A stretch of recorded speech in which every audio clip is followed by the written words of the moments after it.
Hello, everyone, and welcome to our new course, Mastering REST API Documentation for Beginners by TWMP, which stands for Technical Writing Mentorship Program.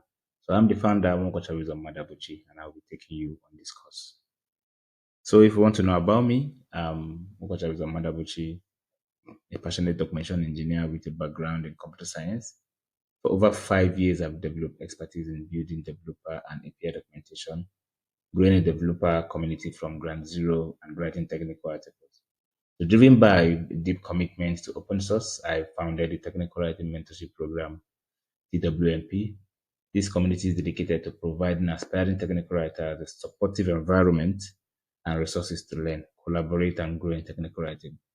So far, we have Intro to Technical Writing free course, full and free course on our website. We have Intro to ASCII-Doc. We have Intro to Markdown. And we also have Intro to API Documentation, and the list keeps growing. So if you're an aspiring technical writer, I would advise you to head over to our website, technicalwritingmp.com. Go to our academy, you will see the list of our courses we have available. Go and consume them. That is what we are, giving out free quality courses for free. It's open source, so it's easy for anybody to go on and update and modify. So if you think there are areas that need modification, there are areas that need to be improved, I would also advise that it's an open source project, so you have the full right to make changes, so it's going to be better. So this makes it much better than most courses available because the course will keep updating. Anything that gets updated, the community has the power to update it.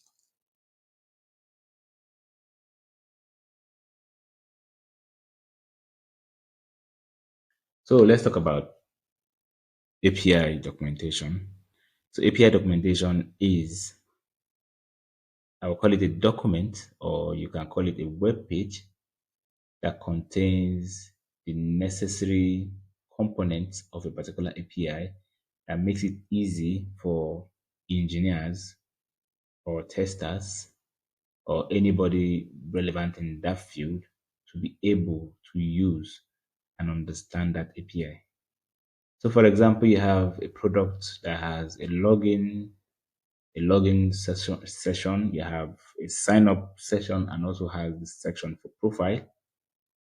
So imagine there is no API documentation to tell the engineers how to use a sign up API, how to use a login API, or how to use the profile API. And maybe they need to meet someone that would hop on a call, explain how it works before they get to give that to the person. So that makes it very, very difficult. So imagine you have like 1,000 people that want to use that. So the person need to hop on a call 1,000 times, and you're going to spend a lot of time on each call. So there is no way you can meet the demands. So API documentation is that web page, is that document that makes it easier for anybody to access at any time they want without any interference. So interference can come in form of your network provider, or probably maybe the server is down. Outside this, the web page is there for you to work with. And API documentation, we have two types of API documentation. We have the interactive and we have the non-interactive. So interactive is where you have the ability to test on the platform without leaving the platform. For example, you see an API docs on Postman, an API docs on README, and API docs on RapidDoc or Reductly. So this API documentation platform gives you the ability for you to test on that platform without leaving the platform. So you are reading and understanding the API docs, and you're able to test to see if what you're reading there will be able to work. But the non-interactive is the one where you probably see everything you need, but you need to copy some of the components and go to a testing platform to test. So for me, I would advise go for the interactive more than a non-interactive. The major reason is because of what we call customer frustration. So I will get frustrated, and I came to your platform and I'm copying information, and I'm jumping over to another platform to probably paste it there to test. And that brings us to what we call user distraction. So your user might be distracted within that little minute they've left your platform over to the other session. They will get distracted and they might not come back. So you've lost the user. So interactive API documentation will make it easier for them to be on that platform. They're not going to be distracted because they left, they will be there and they'll be able to achieve. And that makes it very easy for them to be productive. So let's talk about the HTTP methods, the popular ones: the get, the post, the put, the patch, and the delete. So the get request is one of the HTTP methods, which in simple words is in charge of grabbing data from the data source. And the response from a get request can contain data such as a list of items, a single item, or just a status message.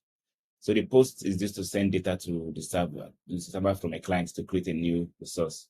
The data which is sent as part of the post request is encoded in the body of the request and is not visible in the URL, unlike with a get request. So with the help of the put, you can update an existing resource. So one important thing to keep in mind when you're updating an existing resource via put is that the request body of a put request should contain a complete representation of the entire resource. So which means if you want to edit a sign up request, you're editing everything. So if you want to edit one section, so you're putting everything in that request. Even if you want to edit one section, but everything, all the request body must be there. So a delete request can be used when you want to delete an existing resource from the server, similar to a put for the patch. So a patch request can be used to update an existing resource. However, the difference between the put and the patch is that when you're sending a put request, the body of the request should contain a complete representation of the request. But the patch request, you can provide a partial representation of the request. So you can decide I want to change just the email from the entire sign up request, and you only just use the email and you update it. That's for the patch. So let's get our hands dirty. So kudos to the team that built this, the REST API dash RESTful dash API.dev. You guys did a very good job. Thank you so much. So we are going to work with this list of endpoints that we have here.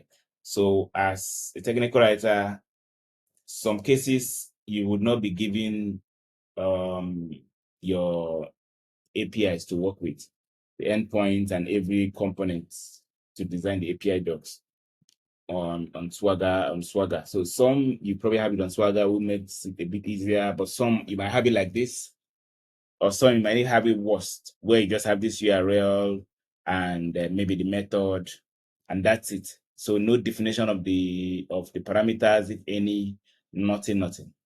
So you have the response here, and you have the requests, the endpoints, and you have the method. So, and this is the little description of what this particular endpoint does. So list of all objects. So this one is list of object by ID. This one is single object. So let's start with the first one. So the first one is the list of all objects. And we should take note of one thing here, being the method, which I said earlier, which is to get. So let's test this, because as a technical writer, you need to know how to test your APIs before you start working with it. So we are using this Talent API Tester free edition on Chrome. So you paste it here, and you have the method. So you have a list of methods. So, but you're using the get, because get is what is required here. So get, and you send, you're getting a 200 response, meaning that it is successful. And this is all we got. Okay, 13 items. So let's test the next one. So the next one is list of objects by IDs. So we are having this question mark here. This question mark is a query string. So query ID equals to 3. So get us the ID, object by ID of 3. And this ampersand here is more like separation of the query strings. So you want to query different things, so use the ampersand to just separate them.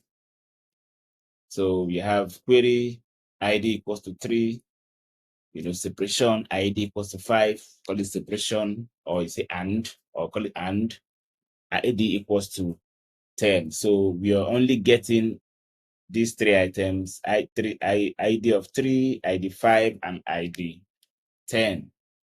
And from the list of objects we got the first time, we have 13 of them.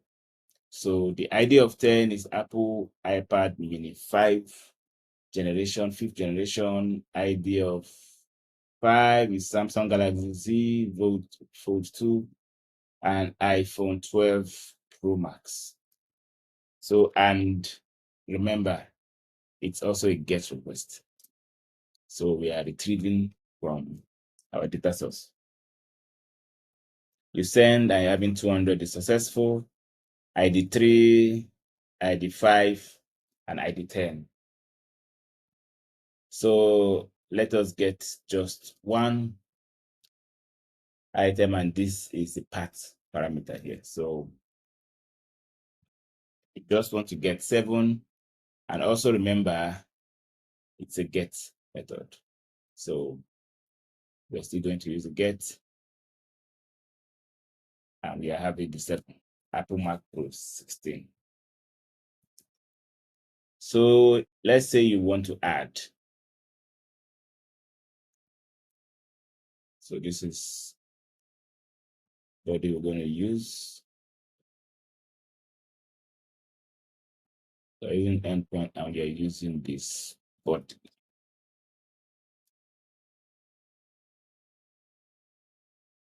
So I think we already have this. We already have this 7. And this is just a response from the last one we did. So, and this, if you take note of this, this is a post method. So the moment you click post, you see it will bring up a body section for you to add your request. So we have this. So let us change this to Apple Samsung Pro 18. And we send, and we're having 200. But I want us to note one thing, that it's giving us a different ID number, different from the ID we are used to. So maybe this is coming from this platform.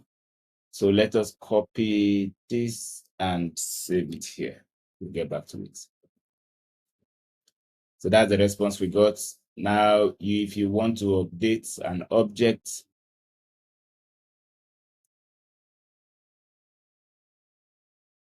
so we already have this one here as ID 7.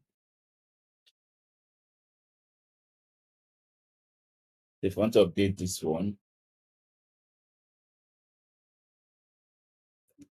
so we're using the put.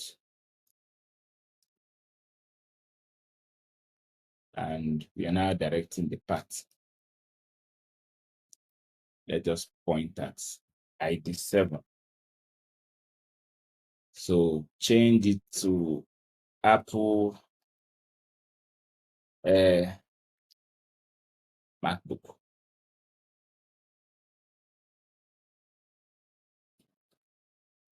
Four five seven is a reserved ID, and the data object of it cannot be available. You can create a new object via the post request and use the generated ID from it. So this is the reserved ID that cannot be changed. So okay, let us get this. Okay, so we're able to get this. Now let us go over to, okay, so we created one. So now you understand. So that the reserve ID, you cannot make changes to that. So this is the ID that we got from what we created, Apple Samsung Pro 18. So let us put, and let us change that Apple.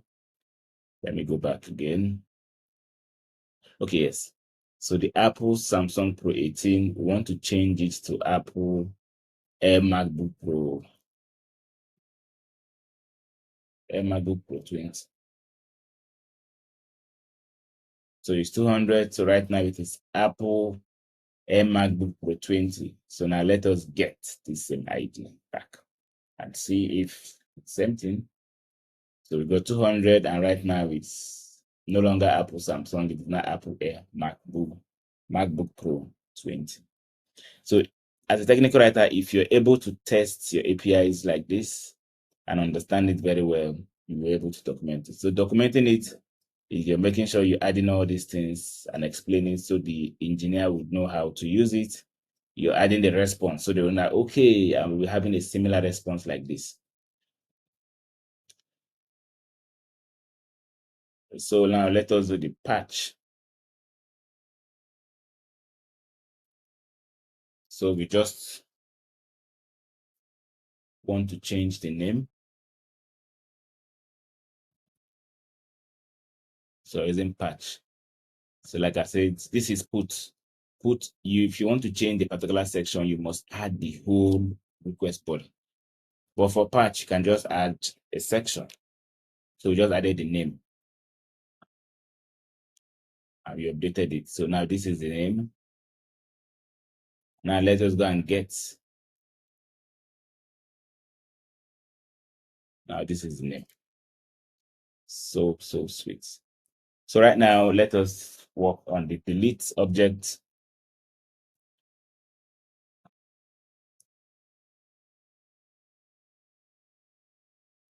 So you still have the ID and we go to delete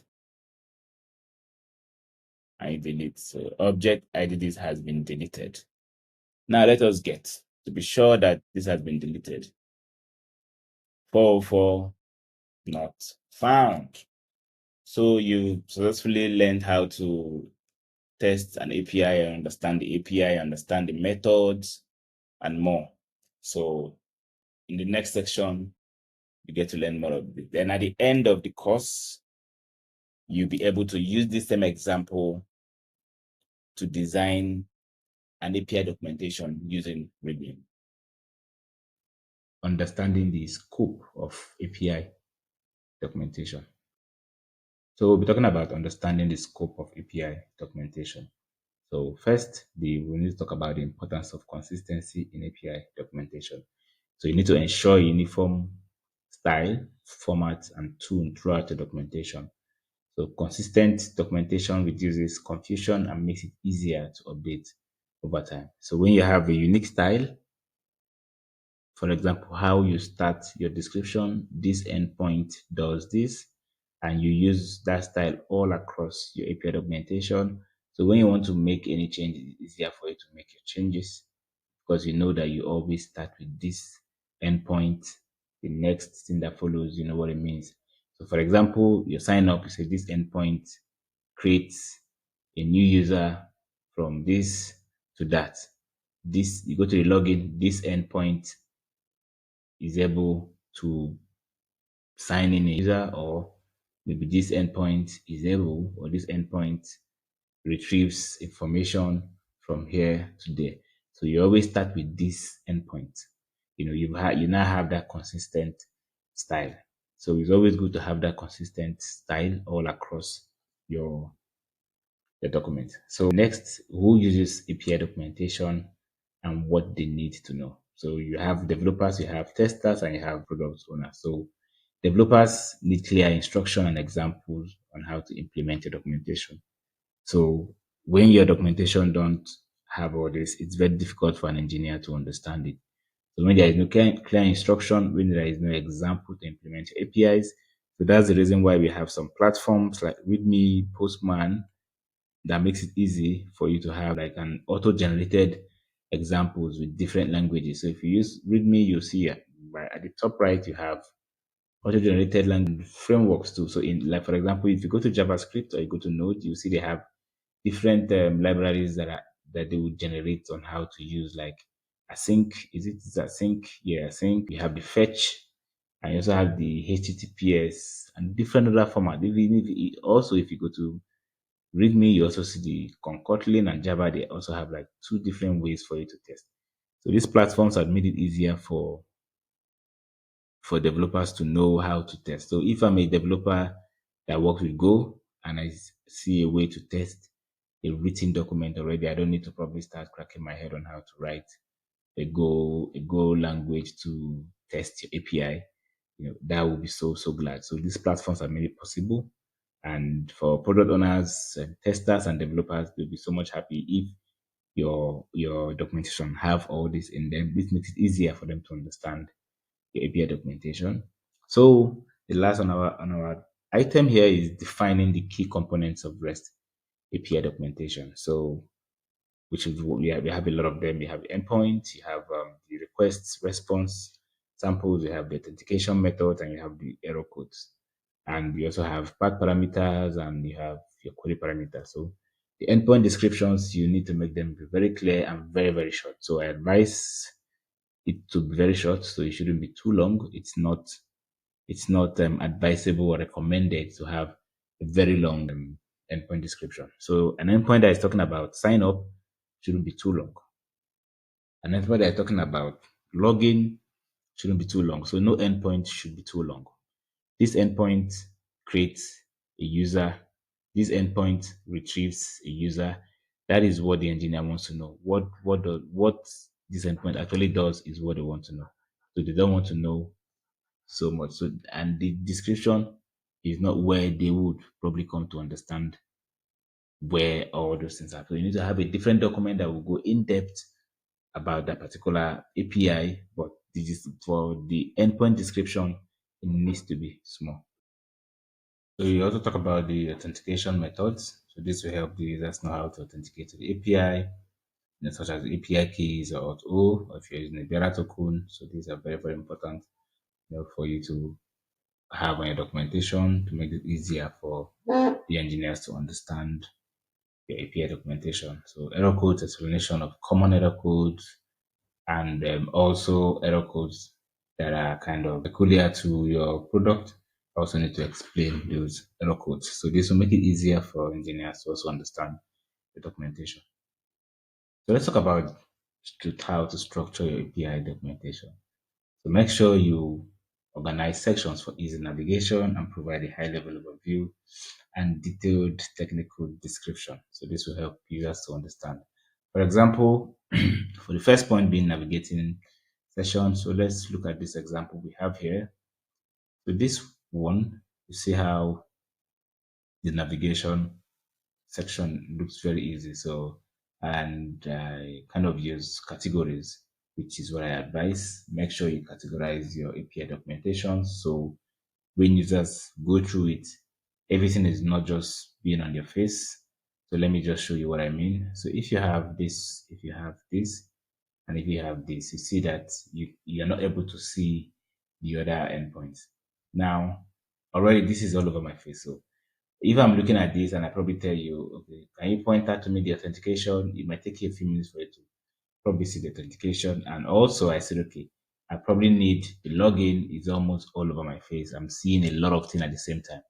So but with categories in a drop down, so I know authentication section would contain how to authenticate into your system, which is sign up, sign in, and you can have the OTPs.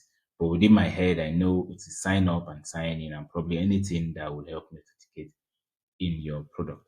So coming here, I'm only seeing everything about authentication.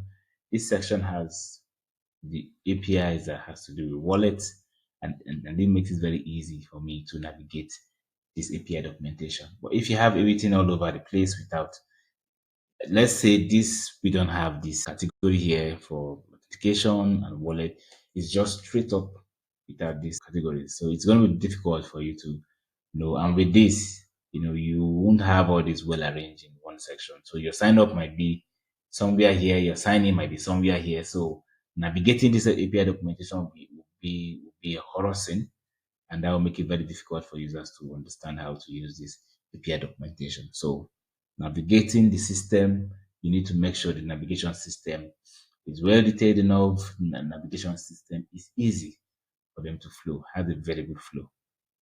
To provide, start with an overview. So here we have this overview session that will talk about the base URL, how to authenticate, how to make a request, and the error handling, and also how to get started. So it's very important for you to make sure your API documentation has this kind of standard. So when users come to the documentation, it's easier for them to use. So lesson two, we're talking about documenting endpoints. So we have the first one describing each endpoint concisely and clearly. So you need to make it very clear I need to make it concise. So it shouldn't be too long, but it needs to be very clear. To provide a very short, clear explanation of the endpoint purpose, ensuring that users understand the functionality at a glance. So just looking at it at once, I understand, okay, this is what this means. I don't need to probably ask so much questions. So that is how you should describe your endpoint. For example, you have slash users retrieves a list of users in the system, as simple as possible. Make it short. So looking at it at a glance, I don't need to spend so much time trying to understand it. So if your API documentation endpoint description is just too long for the user to comprehend, and there is a problem. So you need to make it short and you need to make it very clear. So here we have sign up. This endpoint lets users provide the necessary information to create a new account. Simple and short. So like I said, make it simple, make it short, and make it clear. So explaining the resources being accessed or manipulated by the endpoint. So describe what the resource the endpoint interacts with, whether it's for retrieving, creating, updating, or deleting. Example, this endpoint allows you to retrieve or update. So this, let's look at this patch user. So this endpoint update user authentication details. So make sure your endpoint, you explain it, be very clear, and also it should be in line with the title. So your endpoint, you wouldn't be talking about sign up, and your endpoint is talking about something different. So your endpoint should be in line with the title. So let's go over and check with the login. So this endpoint is used to authenticate a user, verify the identity, and grant access to authorized resources and functionalities. So let's also check the password reset. So this parameter facilitates a user password reset process where users can. So anyways, this is quite too long. So this endpoint enables a secure password update process. So the user must provide their current and new password for verification before setting a new one. So this explains how to update, what you need to update your password. So HTTP methods and usage. So documenting the HTTP methods is very important. You need to let users know clearly what methods that is being used. And different platforms have different colors to differentiate the API methods. So, for example, this is README. So, README uses blue for post, README uses green for get, and README uses patch for blue. And documenting it, you have this section where you're letting the users know that this is a post request. So we go to the patch. You're also letting the users know that this is the patch request. So as a developer, I know this is the patch request. So when I want to write my code, it will be easier for me to, know what to add to my code. But when you don't specify, I don't know what method you're using, and that is not a good practice. So let's check for, I know README and some other uses red for delete. Yeah. So red for delete and purple for put. So lesson three, we're talking about documenting request parameters. So paths and query parameters. So explaining all this makes it easier for a developer to know how to use your API documentation. So if I come to API documentation and you're not explaining your path parameters, you're not explaining your query parameters, I don't know what they are. For example, you have a path parameter called ID. So I don't know what the ID is. So it will be difficult for me to understand and use that API documentation. So that would make me probably start asking a lot of questions. So listing and explaining path parameters. So path parameters are part of the URL that specify a resource. So example, you have your users and you're having this ID. So the ID is the path parameter representing the user's unique ID. So you've told me that this ID means the user's unique ID. It's easier for me to know how to use your documentation when I know what the ID is. But when I don't know what the ID is, it's difficult for me to know. So clearly describe what each path parameter represents and each data type. So if it's an integer, if it's a string value, it's something you need to explain. So I think let's check.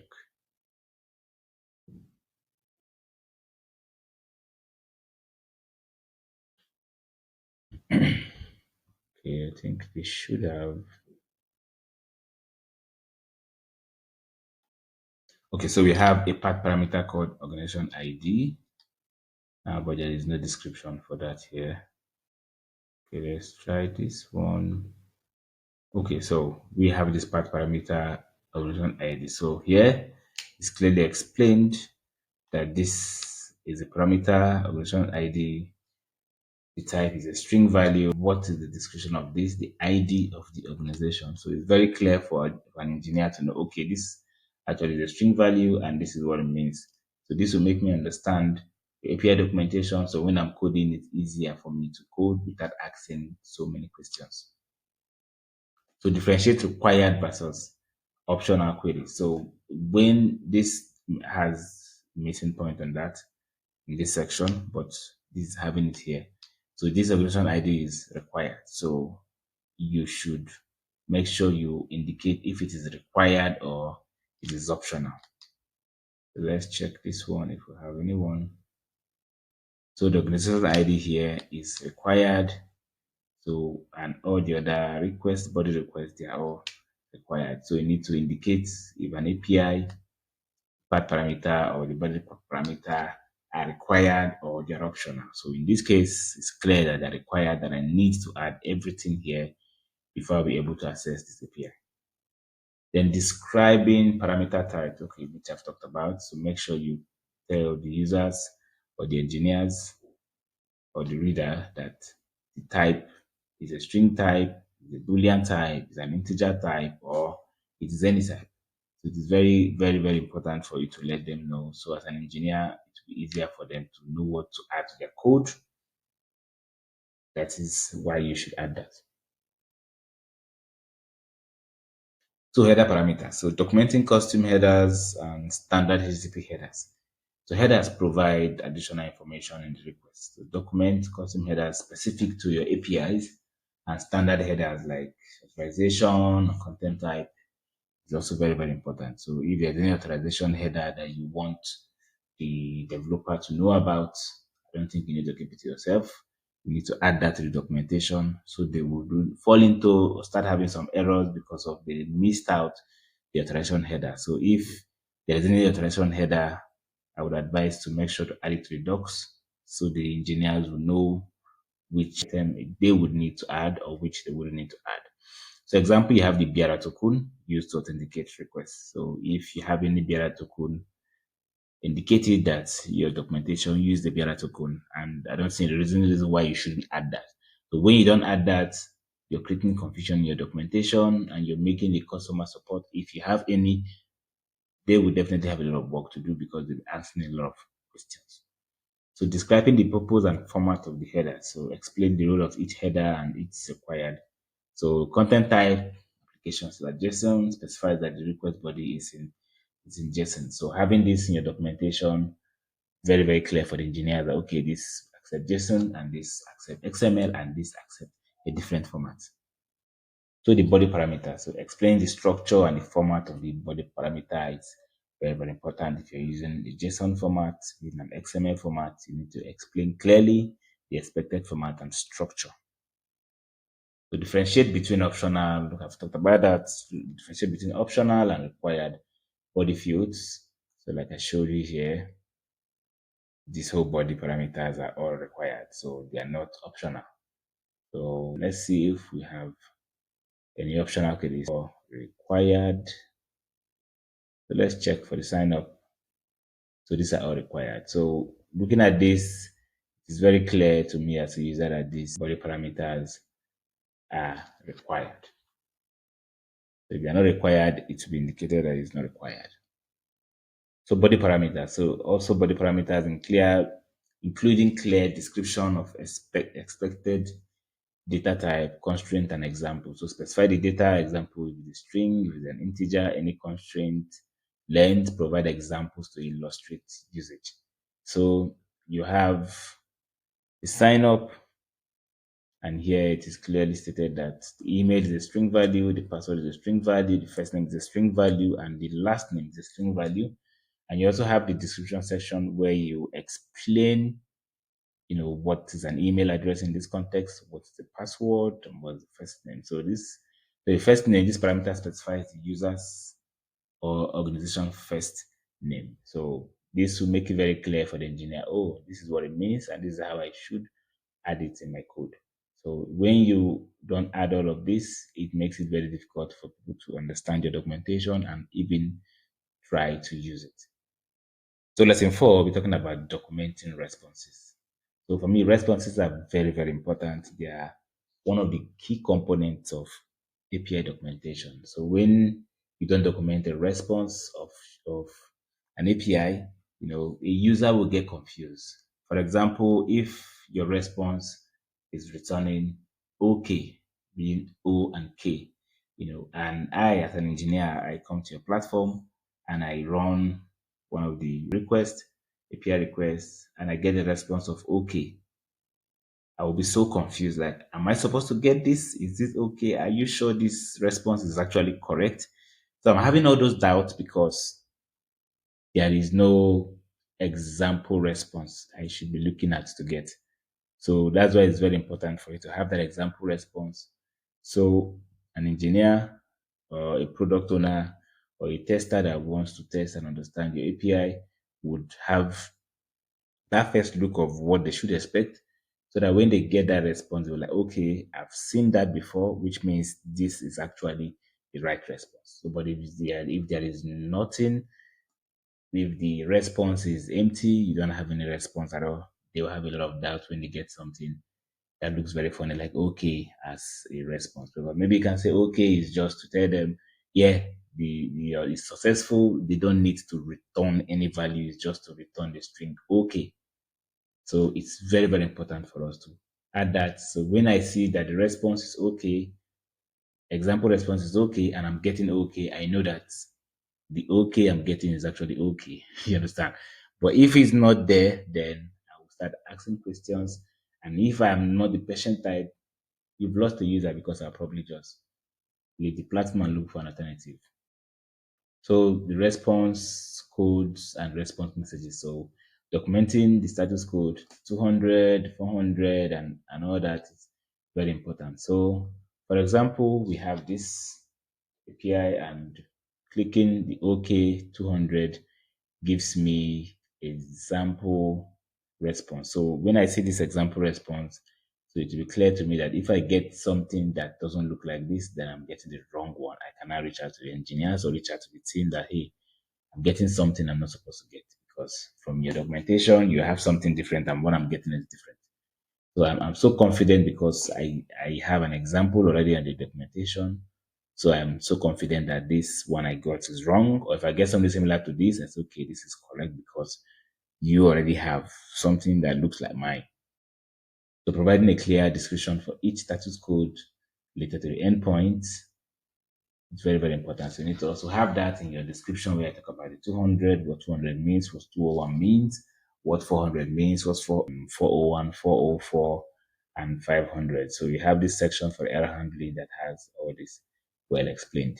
So it's very important for you to have this in your API documentation so users will know. For some users that don't know what it means, this will help them understand. But the ones that actually know what this means, this will also be very, very, very, very good to have. So it's not like you have users that actually know what it means. You don't need to keep it. You have different audiences that will come to your documentation. The experts, the intermediates, and the beginners. So you're keeping it for any of them that needs it at any time. So lesson five, we talk about documenting error handling.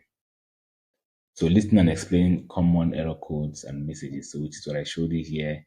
400 bad requests, 401 unauthorized, 403 forbidden, and you have the descriptions explaining what they are. The request was malfunction or had invalid parameters. The request lacks valid authentication credentials. So this will make it easier for the engineers to know. For those that don't have an idea of what this means, they probably know, okay, 400 means this, 401 means this, 500 means this, and all that. So they will know how to probably tackle if it's a problem that comes from their end. They will know how to debug. If it's something that is coming from the product end, then they will probably contact the owner of the product and say, hey, I got an error and I think this is coming from your end. Help us check it out and fix it because we want to use the product.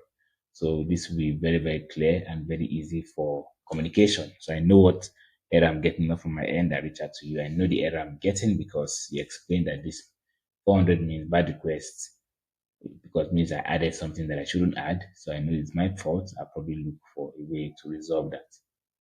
So lesson six, we're talking about documenting authentication and authorization.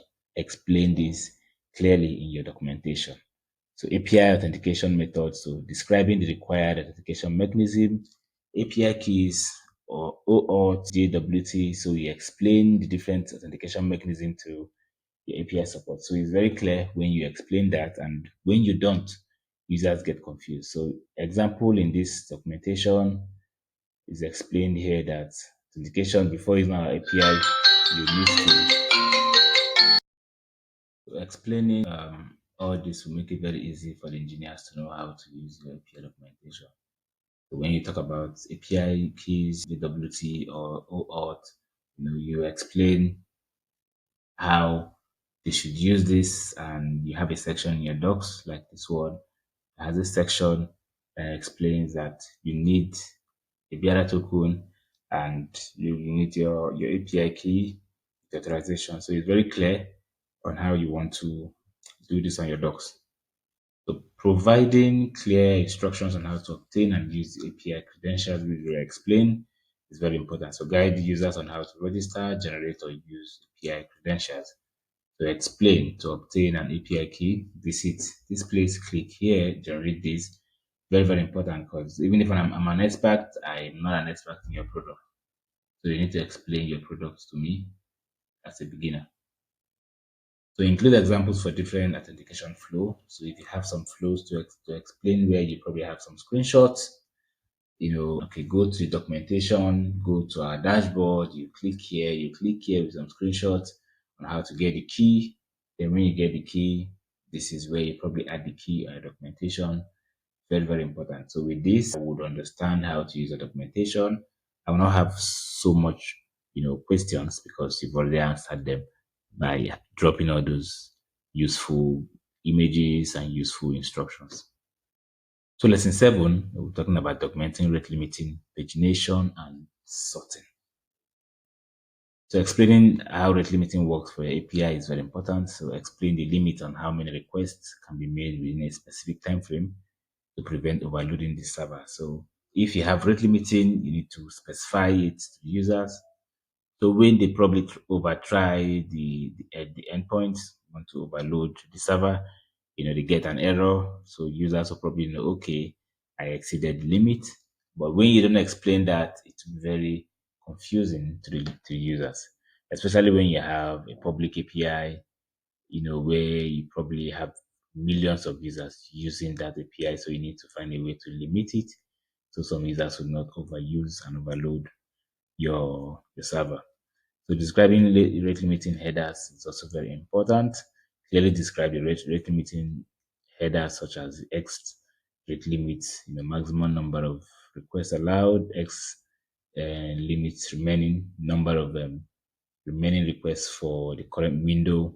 An example, like X rate limit 100, X limit remaining 25. So 100, I know okay, this is the maximum header request allowed, and the number of remaining requests for the current window. So I know okay, I've done so much and I'm having 25 requests to go. So it's very, very clear when you explain this so users to understand more. And whenever they run into errors, they'll probably know if the error is as a result of, for example, in this rate limiting, you probably check your limiting remaining and it's zero. And you know that you don't have any more, I'm gonna like any more like credit. You've exhausted your limit, so you cannot try it anymore for that day, or you might not cannot try it anymore for that week, or you might not try it anymore for that minute. So it's very, very important for you to indicate this, explain this clearly so that users will know, if they've done something wrong, or if it's something wrong that's coming from your end, or something wrong coming from their end, or a mistake. So it's very, very important.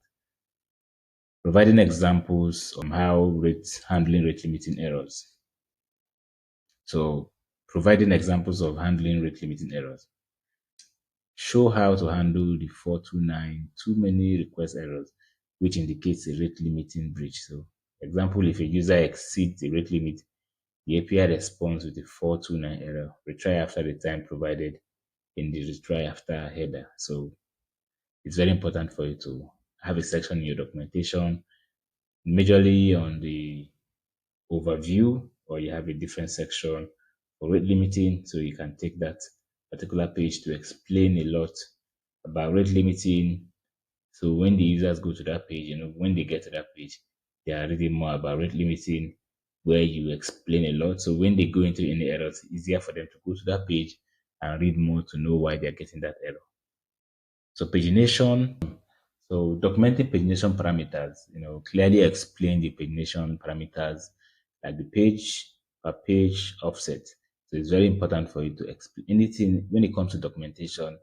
Make sure you explain everything clearly, make it very clear, and also make it concise. So it's not too long so that users can easily just grasp it, by just looking at it at a glance. So you have the page, current page number, you have the per page, number of page, number of results per page. So when you have all this and you don't explain it, some users will probably see per page, and they'll be confused, what this thing means. But if you explain it, it will be very clear to them what it means. So offset used to skip a certain number of results. So if you explain it, it will be easier for them to know what it means. So for example, you have get user, you have page equals to 2, you have a page 10 returns the second page with 10 users. So when you explain this, when the user look at this endpoint, it will be clear for them, okay, this is what this thing means. This page equals to 2 and this per page equals to 10. 2 means current page, then 10 means number of results per page. So it will be clear to them. So provide examples of paginated requests and responses. So show examples of paginated API responses, indicating how data is split across multi-pages. For example, a response might include next page and previous page links for easy navigation between pages. Provide example of how limiting errors, how handling rate limits errors. So clearly document how to use pagination links in responses. Example, next page and previous page. So, developers will want to know, okay, I've seen your next page, seen your previous page.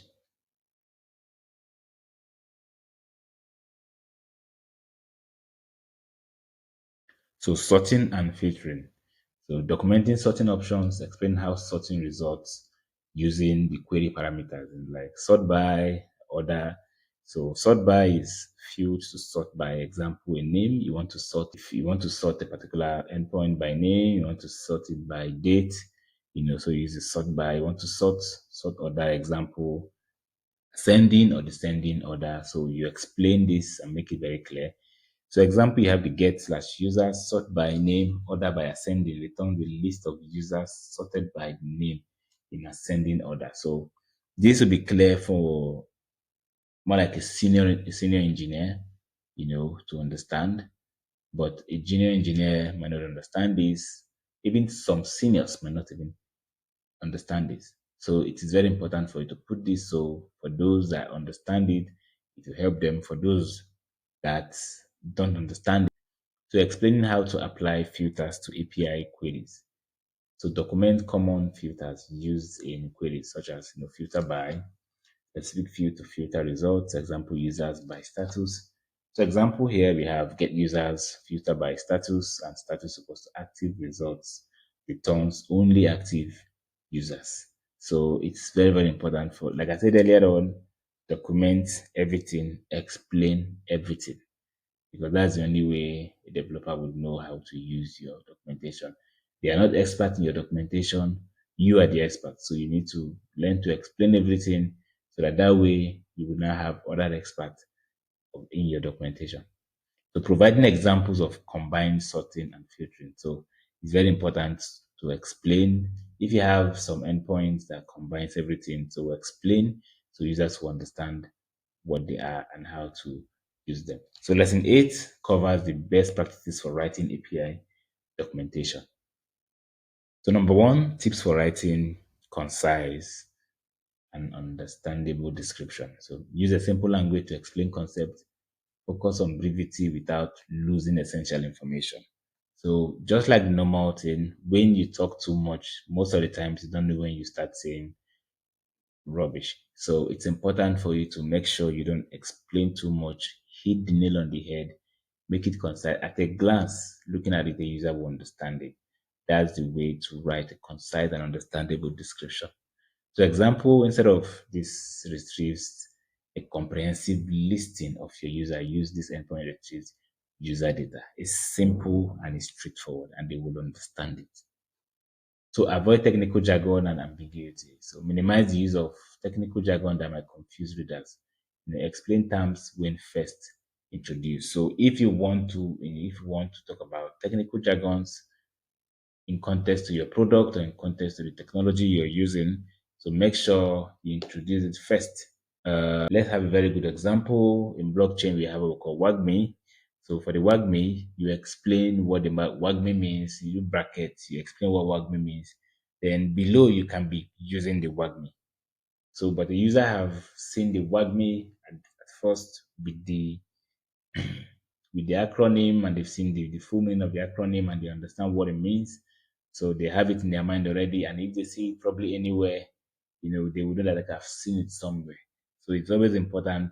But for me, avoiding those technical jargon when it comes to API documentation, avoiding technical jargon is very, very important. That way, you're giving them room not to get confused. You're not overstressing your users. So having a documentation that will make users start keeping dictionary by the side or start Googling around just to understand will probably cause user distraction and also user frustration. So user will get frustrated because they are trying to check what this thing means instead of just reading and understanding it the glance, so which is not actually good and is not recommended at all. It's not recommendable. So structuring long form documentation with sections, subsections, and bullet points for readability.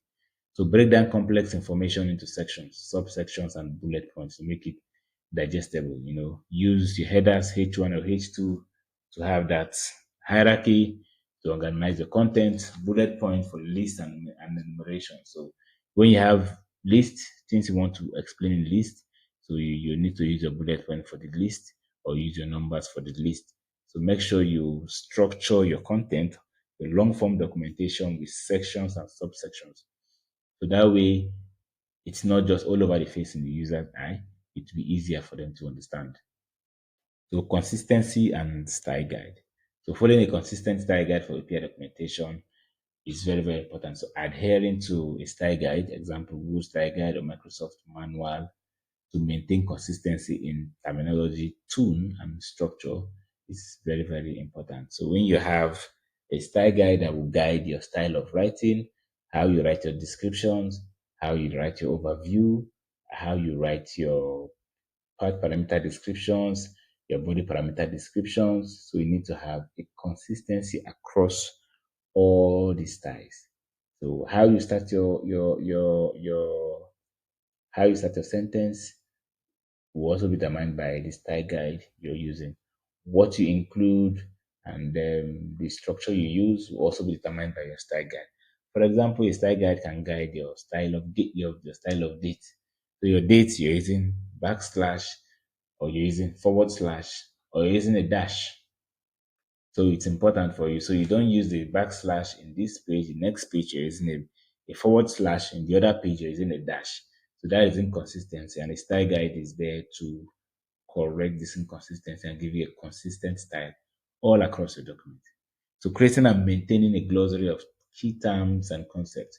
To develop a glossary that defines frequently used terms, ensuring clarity for readers. So when you have, like, let's say, explain a payload, the user might probably get confused. What is the payload? What is an endpoint? What is a parameter? What is an authentication? So you have the glossary that would have a list of all these well explained. So anywhere they find it in the document, I'm like, okay, this is confused, but let me check the glossary. I think the glossary will have this well explained so I can understand it more. So ensuring consistency across endpoints and methods in terms of structure and tone. So maintain a uniform structure for all endpoints. So always list HTTP methods, path parameters, and response examples in the same order. Keep a consistent tone throughout the document, whether formal or conversational. So lesson 9, tools for creating and maintaining API documentation. So we have a lot of tools, but in this class, we'll be talking about, in this section, we'll be talking about API documentation platforms. So we have different platforms that could help you document your APIs. So this is just a few of them. So we have Swagger, we have Postman, we have README, we have Mintify, and we have Rapidoc. So if you remember earlier on in our course, in the beginning of our course, I talked about two types of API documentation. We have the interactive API documentation and we have the non-interactive API documentation. So these examples you're seeing here, they are all interactive, meaning that when you see your APIs document, when you see your API components available there, you will be able to test it. So it's not like you probably see them, you try to copy them to go test in a different platform. So you're able to see them, read and understand them, then you're able to test on this platform. So in this session, I will show you the examples of these different platforms. So the first example we have is Swagger. So this is an example of Swagger, and you can see how beautiful it looks, and it has like a long list of APIs. So if your API keeps growing, this list will keep growing. So they have one thing in common, being making sure that the methods, the HTTP methods, all have different colors to identify the methods. So for the get, uses blue. For the put, here uses orange. The delete, almost all the platforms uses red. The post uses green, I think.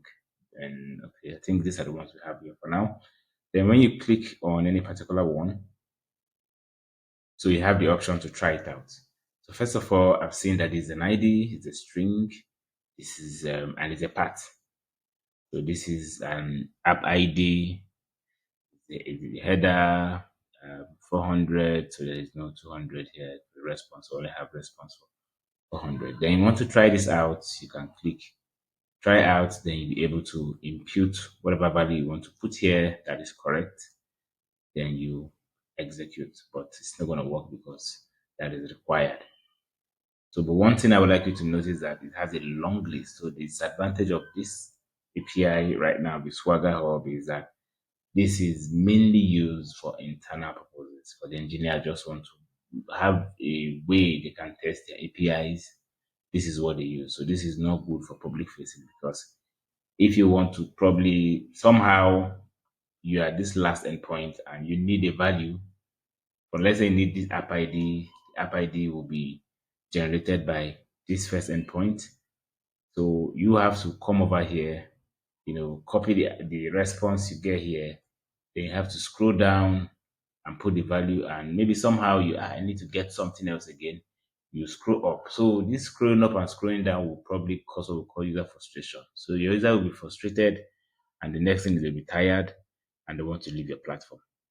So that is one disadvantage of using the Swagger Hub for public facing purposes, but it is not recommended at all. So the next we have Postman. So for me, Postman is the best when it comes to API testing. Everything API, it's the best because with Postman, you'll be able to test your APIs, you're able to write a test to be sure that the API you're giving out to the public doesn't have any error. You'll be able to add a monitoring to your API, whereby your API will be run by the bot, by the Postman bot. So every week, any probably how you want the frequency you want to set it out. So you want it to be giving you feedback every day. You want to give you feedback every week, once a week or twice a week or thrice a week. So it will automatically run your whole APIs and give you feedback. So before your customers will probably notice that the API is not good, or the API is some one point or one thing, one endpoint is not working, you will get the feedback first before your users probably know about that. So now let's go check Postman. So this is how the Postman API documentation looks like. So you can have this column, double column, or can you have this single column where you have everything moving downward like this. So by the left hand side, you see you have this category where if you click, sorry, where if you click, you get to see endpoints that are here. So you see that the post method for this is at orange a bit, um, green forget. Let's see if we can, if there's a way to see delete. So we don't have delete here, but if we did somehow delete would definitely be red. So you see this category here with the drop down. So it's not like the swagger that is on a long list. So, but this, you have it on the left hand side, drop down, categorized. So this is categorized keybook, it's categorized under all the endpoints you see here under this keybook category. Authority, or the endpoints here are under the authority category. So that's the benefit for using Postman. Then you have languages. So if you want to have the language example, for example, I'm a Dart developer, I use Flutter, you click on that. Then under here, the example. So you're seeing that the example. So let me use the two columns so that this will be double columns so that it will be easier for us to figure out. So you see this example, this is for that. So if you are a data engineer watching this video right now, definitely you know that this is correct. So if you want to use a different language, let's say Go, to automatically generate a Go script or a Go code that will be able to run this exact endpoint and give you a feedback. So this makes it very easy for you to test. So you don't have to try as a Go person, let me see a way to try to write this. No, this will automatically generate this code for you, and when you run this code, it's going to work. So, but one problem is the UI is not that friendly, is not really that good. You have this button here, which means you can't run it on this platform right now. You probably might want to copy a few things if you want to, but if you want to run it, you have to now click this run in Postman. Then it's now take you to the actual section of Postman where you can test. So looking at the UI, I don't know why we're having a lot of black spaces here and a lot of black spaces here. So the UI is not that friendly. It doesn't look so beautiful, but it's still something definitely a company can use. But I have my preference. So at the end of the day, I'll tell you my preference. So we have README. So for me, README, like I said, I have my preference. I would say README is the best so far because README is very beautiful. README has a very good UI and UX. You're going to enjoy the experience, easy to navigate. Everything is spot on. So let's see a README example. The README example we have here is this. So this is a section where you can add more pages you want to add to explain different areas. Then you have the category just like Postman, and look at the color, look at the UI. Very beautiful, very fine, easier for people to notice. When you go back to Postman, you might not even notice that this is post you're talking about. You understand? But this is very clear that this is post, this is get because of the color, because of the added like in a button that has a little edge, and it's something you can see on a glance. So this is very nice. And you click on any of the endpoints. So let's say you click on the sign up. This UI is also very beautiful. Then you have your languages here too. So you can decide to pick any language you want, language example. Now for this for Node, so it's also giving you an installation code. So an installation command. So this is for you installing this particular library that you use in testing this one. So what if I want to use JavaScript? And under JavaScript, there are different libraries. You have the Action, and also gives you a code to the commands to install, fetch, and jQuery with HTML and request. Okay, so I know I was an Android engineer before, so I click on Kotlin, and it gives me this. So this is what you use. So it gives you the examples, and this is the response. Looks very nice. It's 400. There's nothing there, but looks very nice. So you also have a search, and you also have a day night theme. Let's see. Okay, Postman doesn't have a day night team and it doesn't have a search. So I said there is a reason why I had to pick README. So README is very, very, very standard, very, very, very good.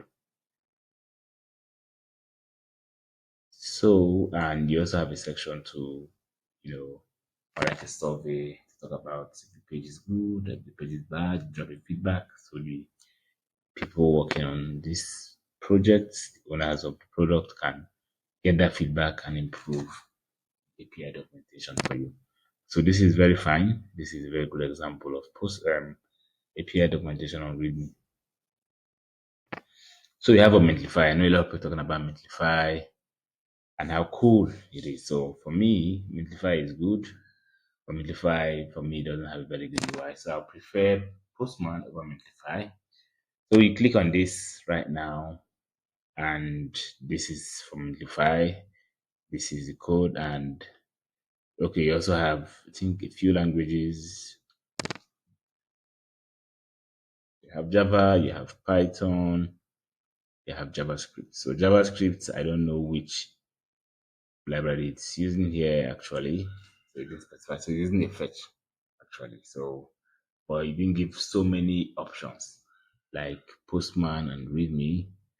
And it has day 19 and look at the body section. So it's not really looking too nice. The UX is poor for me. Response is also not well placed. And okay, let me go for a different one. Okay, so this is for the body. Now I don't know what this plus is. So plus maybe to add, but somehow the plus is like open. So if you click on the plus, you have all these options opening up. Click on the plus, you have these options opening up. So for me, this isn't good at all. This is not nice at all. People get confused. And I don't know what delete is doing here. Let me try to delete. And it deletes it. So I don't really actually know what delete is doing here. So that's for Mintlify. And the last on our list is RapidDoc. So RapidDoc is very, very nice. And this is an example of RapidDoc. So if you want to download the Open API spec file of this, you click here to download.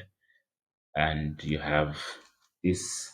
RapidDoc is not the best out of all of them, but it's much better. So you have different languages SDKs. You have your get. You have your method, which is get here, which is using blue, green for post, red for delete, like brown for patch, and put. I think so. Yeah. So you have your response of 200, response of 400, and response of 404. So this is it. So this actually isn't that the best so far. So like I said, the best of all of them is README. Document our API using README. So I showed you different platforms, README, Postman, Mentlify, and RapidDoc. But we're going to use README for this example. So you see I already have one I've created already, but we're going to start from scratch. So you click on new project, and then you give your project a name. So maybe we might call it API documentation.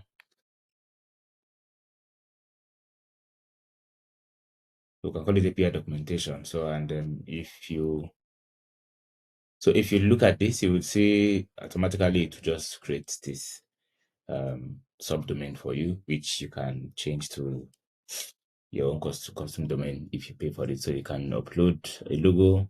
So just click create. Subdomain already has been taken. Okay, so let's call this TWMP. Yeah.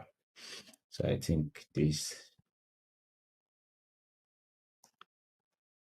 maybe it's too long.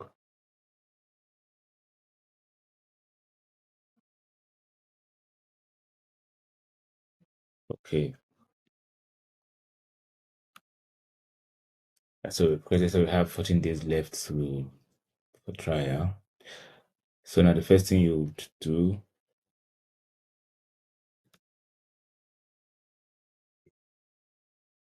is go via. So if you want to create the developer docs, this is the guide. So this is where you go and create the developer docs and add more content to it.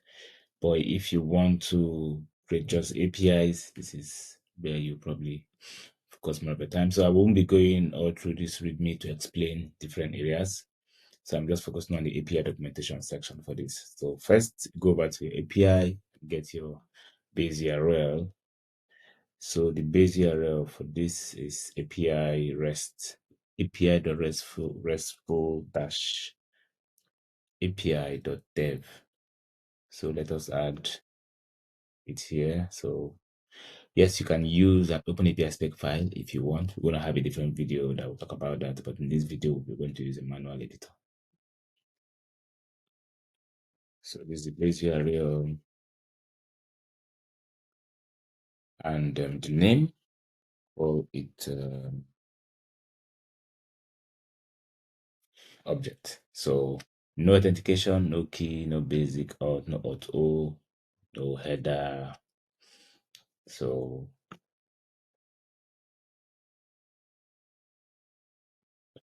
you click save. So you dismiss. So you have it already. So getting started, this is where to be like your introduction, where you talk more about the APIs, the authentication, and we have rate limiting and different other areas that we explained in the other chapters in this course. So you can add a sub page or you can add a page below this one. So we can call this page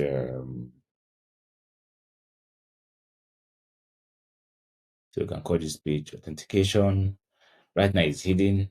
Make it public so everybody can see. So if you want it to be a page, I want it to be an API endpoint, I want it to be an external link, which they will just click. So, but this will be a page. We'll save this. It's now saved here. So if you want a new category, so this you can call this endpoint. Then under the endpoint, so we have this stuff objects, and this will be an API endpoint. So if we go over here, we have the list of endpoints. So the endpoint here is objects. So it's going to be slash. Is objects or object. Okay, there's an S. Then this is where you now select your base URL from. So if you don't do this, it's not going to work. So you need to have where, so you select your base URL. So this means that you can have as many base URLs as you want. And this makes it very, very easy for you to just select which one you want for any endpoint. So it's out here. So this is it. API restful API.dev. So if you go over here, we see that this is the way it should look like. Now, and it's a get method. So take note of the HTTP method. So there is no parameter, no path parameter, no query parameter, no body parameter because the get, no header, no examples. So we need to add the response. So, but you need to run it first to have the response. So let's save this. Okay, it's hidden. Let's make it public and let us save this. All right, then you click this link.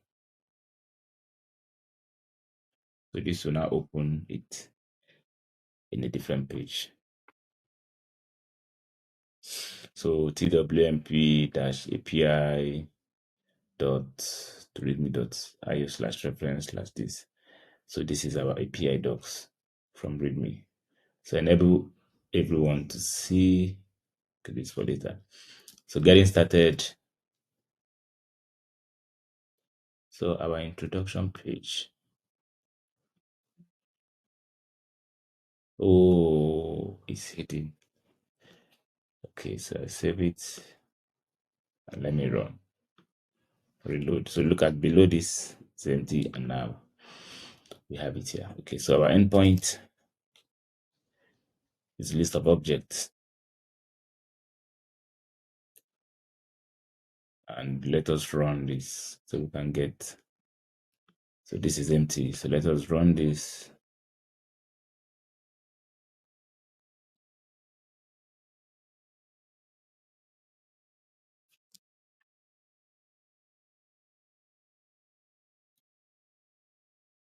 Second time. So let's wait for that one to come up. So we didn't add the description. So this endpoint shows the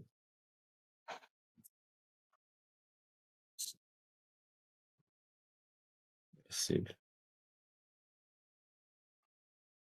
Okay, so we have the response, and we need to copy this. Come here.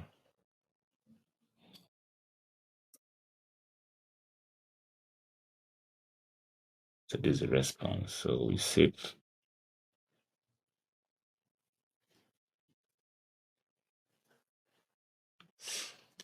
So let's reload. So we now have the description, the title, the method, the base URL, the endpoint, and the response. If you click on 200, you now see the response. So let me add the second one.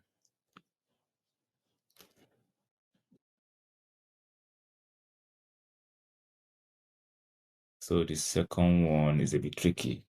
So I would add a few of them, then I will leave the rest for you to add as an assignment. So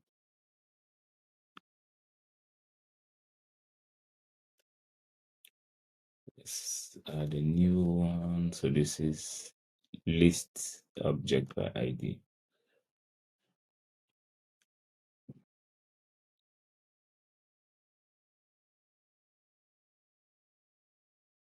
The subject by ID, make it public. It's an API endpoint.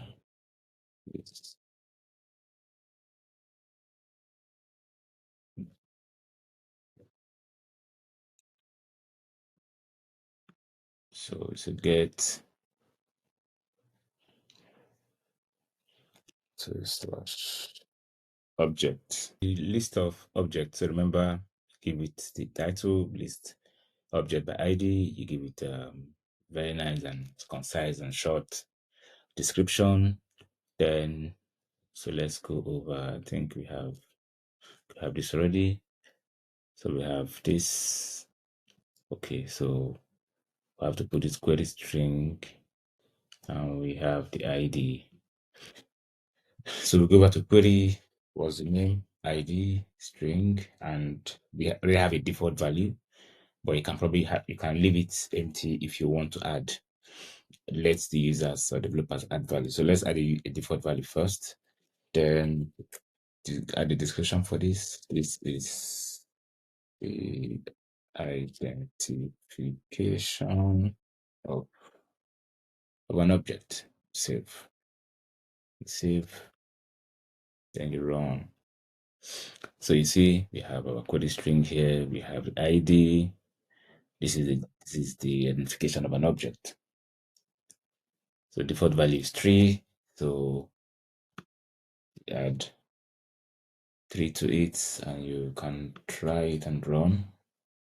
So we have this. So let's try 5.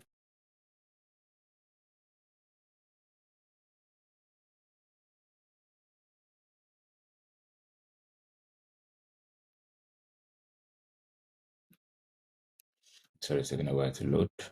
It's coming from the server. So the next one we're going to talk about is single object. Then an assignment I will give to you guys watching this video right now. You can put it in the comment section, send the link of your Postman and readme URL, and I'll be glad to review that. So I added only one. So look for a way to add this and this. So adding more query parameters. So we have it here, Samsung Galaxy Z Fold 2. So the next we're going to add is the single object. Okay, we're going to query the single object. So lists of objects.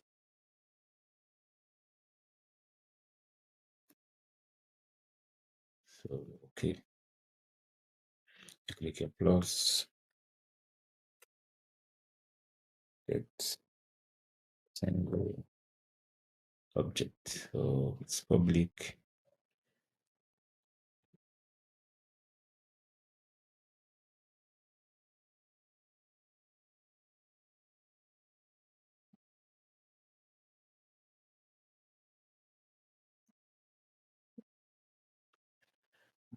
Okay, so we select the object.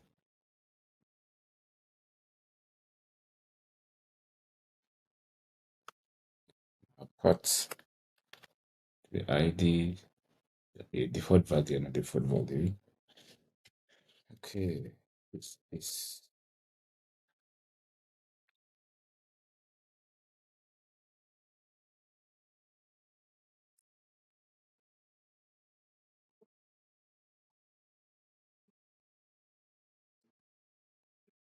yeah. So save. Oh, it's hitting. Okay, it's public. Okay, lists get single objects. Okay, so 7.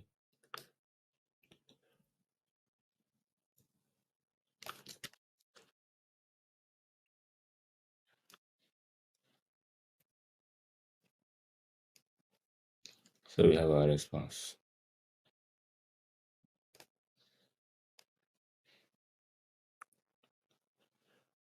Okay, our response is,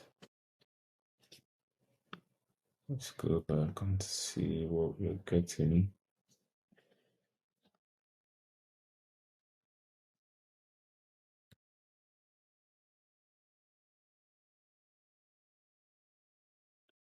Okay.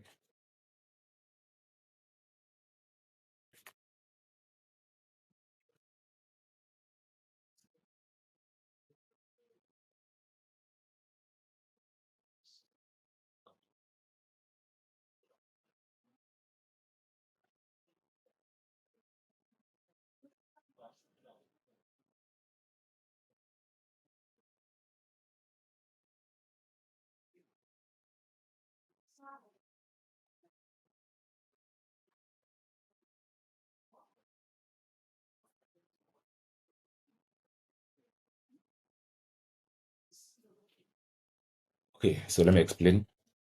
So for your part parameter, you need to put it in curly braces and append the name of a parameter here. So if the name is name, you put it here. If the name is go, you put it here. But in this case, the name is ID, so we're adding the ID here.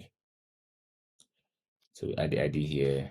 And also remember that is the forward slash here. So we add it and add name. So then let's run this.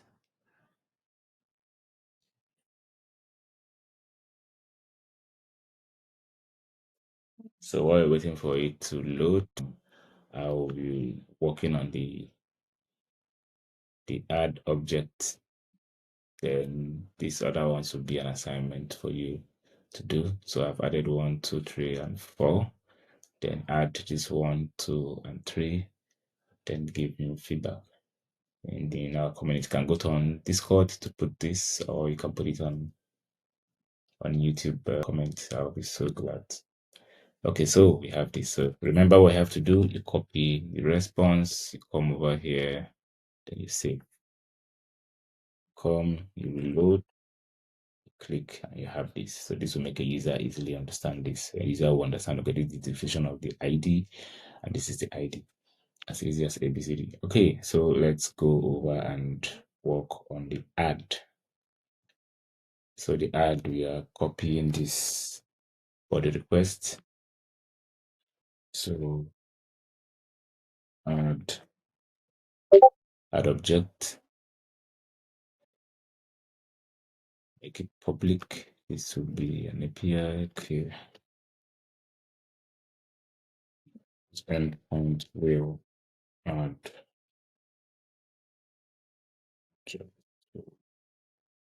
Okay, so we also select the object.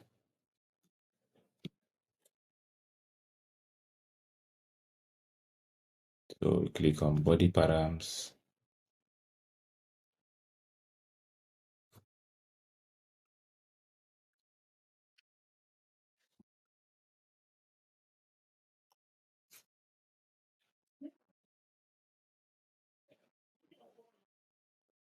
So that's my example. So yeah, so for the body params, we see a name. So let's add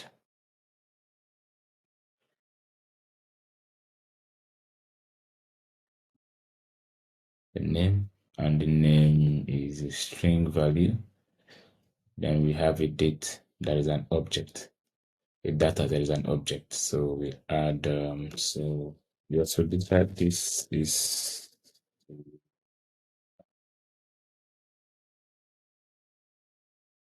object. So we save, we add data, then this data is an object. So you manage this object, you add a new, call it, okay, this is the object. Click on it, add parameters. So let's go, which other one? We have year, and the year is a string value. So it's the object was created. You save, you add another parameter, price. So it is the object. You save. So we have CPU model. Okay, now so the year and the price, both of them are not. So the price is a float value, a double. The year is an integer. So we go make corrections to that. So the year is not a string, it's an integer. You save price. So we have here is a double. So we save. So the CPU is a string. This is the CPU model of the object. We save. So what else do we have? So we have, and it's a string value. So the hard disk size is also a string value. So it's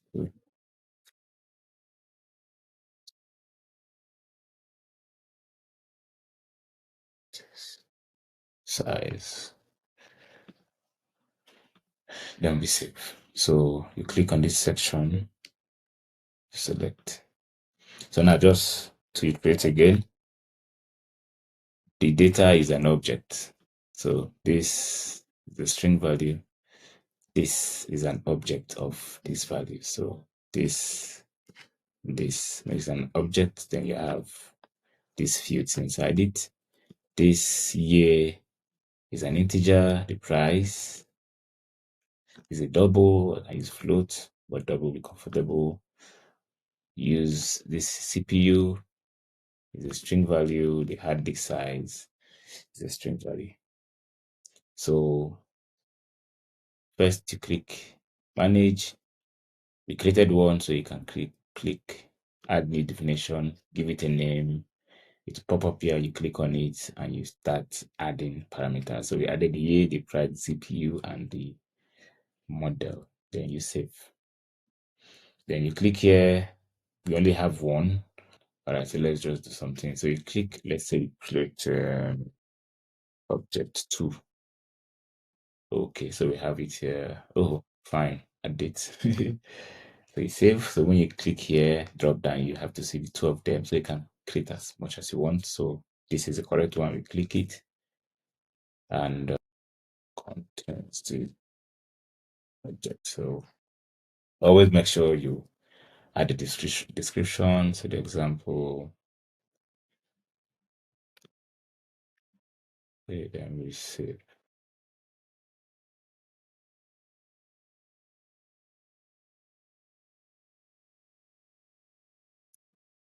Okay, reload.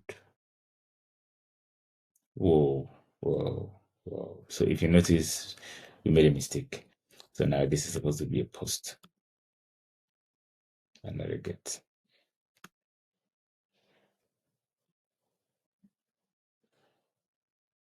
So let's, so because it's here, the color is blue, the get is green. So we click. So the name, Apple JSON. So the data object, the year for the 2019, the price, for the twist of this.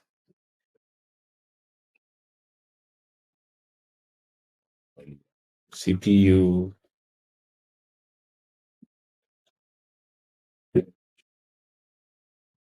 Okay, CPU. Then, as you're doing that, you're also having it popping up here. So you also check if everything is correct. So you have the name, the data, you have the year, this, and you now try to cross check with what you have here if you think everything is correct. So we don't have any 200 yet. So we click try.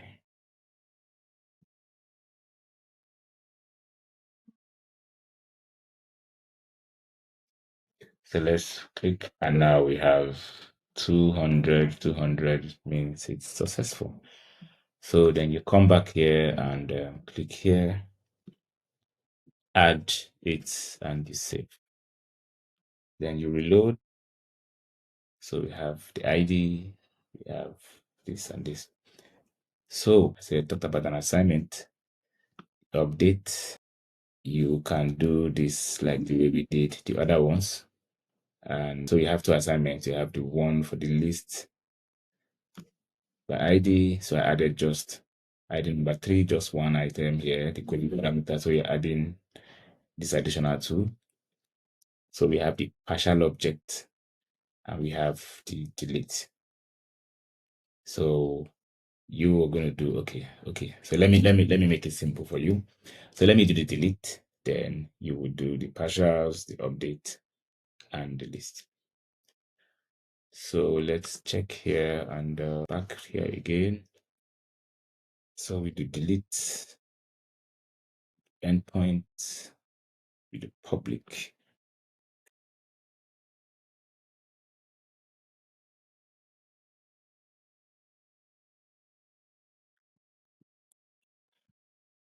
Okay, so we select this one and objects. So we do, so it's a parameter already. So it's an ID string, this an object. So this time around we are using delete. Okay. So it's public, everything is fine. Then we save. We save. Now let us copy this ID so we can delete it. So if you remember from the previous video, we can't delete their pre-designed assigned number. So they have the assigned number that is 1 to 13. You can delete those ones, can update. You can only delete and add the newly created one for testing. So delete is showing red. So let us add. You look here, you would see that added the object ID and you click.